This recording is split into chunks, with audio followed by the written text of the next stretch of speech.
پاکستان کے وزیر اعظم میاں محمد شہباز شریف چور ثابت ہو گئے ہیں کیونکہ ان کی چوری برطانیہ میں ثابت ہو چکی ہے اور برطانوی عدالت نے ان پر جرمانہ بھی عائد کر دیا ہے۔ اس لیے شہباز شریف اب صرف چور نہیں بلکہ انٹرنیشنل چور کے طور پر سامنے آ چکے ہیں۔ دوستو، یہ وہ خبریں تھیں جو 1 سے 1.5 ماہ پہلے پاکستان کے سوشل میڈیا پر وائرل ہوئی۔ نون لیگ کی جانب سے بہت سی وضاحتیں پیش کی گئیں کہ یہ خبر درست نہیں ہے، شہباز شریف کے خلاف پراپیگنڈا ہے اور جو کچھ بتایا جا رہا ہے ایسا کچھ بھی نہیں ہے۔ لیکن پی ٹی آئی اور اینٹی نون لیگ جتنی بھی قوتیں تھیں وہ اس بات پر بزید رہی کہ شہباز شریف واقعی چور ثابت ہو چکی ہیں کیونکہ برطانوی عدالت نے ان پر جرمانہ کر دیا ہے اور ان پر جو الزامات ڈیلی میل نے لگائے تھے وہ سچ ثابت ہو گئے ہیں۔ لیکن کل سوشل میڈیا پر ایک نئی خبر آئی جس میں یہ بات سامنے ہے کہ ڈیلی میل نے شہباز شریف سے باضابطہ طور پر معافی مانگ لی ہے کیونکہ ان کا یہ موقف ہے کہ ہمارے الزامات بے بنیاد تھے، اس لیے ہم شہباز شریف سے معافی مانگتے ہیں۔ جیسے یہ خبر سوشل میڈیا پر آئی، اخبارات میں چھپی، تو اینٹی نون لیگ اور پی ٹی آئی جتنے بھی لوگ تھے ان کے منہ بند ہو چکے ہیں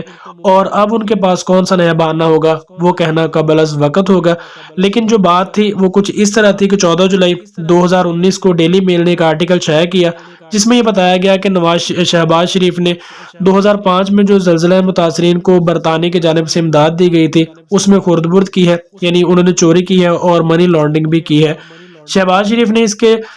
جواب میں 2020 میں حد تک عزت کا دعویٰ کیا کہ ڈیلی میل یا تو اسے ثابت کرے یا پھر مجھ سے معافی مانگے اور ہرجانہ بھی ادا کرے۔ ڈیلی میل نے 50 صفحات پر مشتمل جواب جمع کروایا لیکن شہباز شریف کو مطمئن نہ کر سکے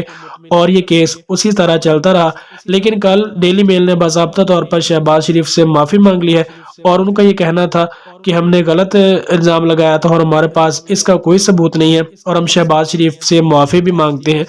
ایک ویڈیو سوشل میڈیا پر 9 نومبر کو وائرل ہوئی کہ برطانوی عدالت میں شہباز شریف بیٹھے ہیں اور جج ان کو جرمانہ سنا رہے ہیں۔ وہ اس میں صداقت کچھ اس طرح سے ہے کہ شہباز شریف اور اس کے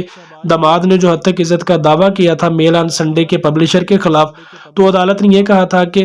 جواب جمع کروانے کے حوالے سے اور جتنے بھی اخراجات ہوئے ہیں تو 30,000 پاؤنڈ شہباز شریف اس حوالے سے جمع کروائیں۔ لیکن اب شہباز شریف پر یہ دعویٰ غلط ثابت ہو چکا ہے، اس لیے شاید اب شہباز شریف وہ بھی جمع نہ کروائے اور اس بارے میں آگے کیا خبریں آتی ہیں وہ جیسی خبر آئے گی ہم آپ تک پہنچائیں گے۔ تو شہباز شریف کا اس حوالے سے کہنا تھا کہ حق اور سچ کی ہمیشہ فتح ہوتی ہے کیونکہ جھوٹ کی عمر بہت ہی چھوٹی ہوتی ہے۔ میں اللہ تعالیٰ کا شکر ادا کرتا ہوں کہ اس نے مجھے سرخرو کیا اور میرا سچ پوری دنیا کے سامنے آ چکا ہے۔ ان کا یہ کہنا تھا کہ پی ٹی آئی اور عمران خان نے جتنی میرے خلاف سازش کی، میرے اوپر الزامات لگائے، اس کی وجہ سے میرا اور میرے خاندان کا نام خراب ہوا۔ ان کا یہ کہنا تھا کہ پی ٹی آئی نے یہ بھی نہیں سوچا کہ ملک کا کتنا نقصان ہوگا اس پراپیگنڈے سے اور دوست ممالک سے ہمارے تعلقات جو ہیں وہ کس حد تک خراب ہو سکتے ہیں۔ شہباز شریف کا کہنا تھا کہ میرے اور میرے خاندان کی ساکھ متاثر ضرور ہوئی ہے لیکن حق اور سچ کی ہمیشہ فتح ہوئی ہے اور اللہ تعالیٰ نے مجھے سرخرو کیا ہے اور میں اس کا جتنا بھی شکر ادا کروں کم ہے۔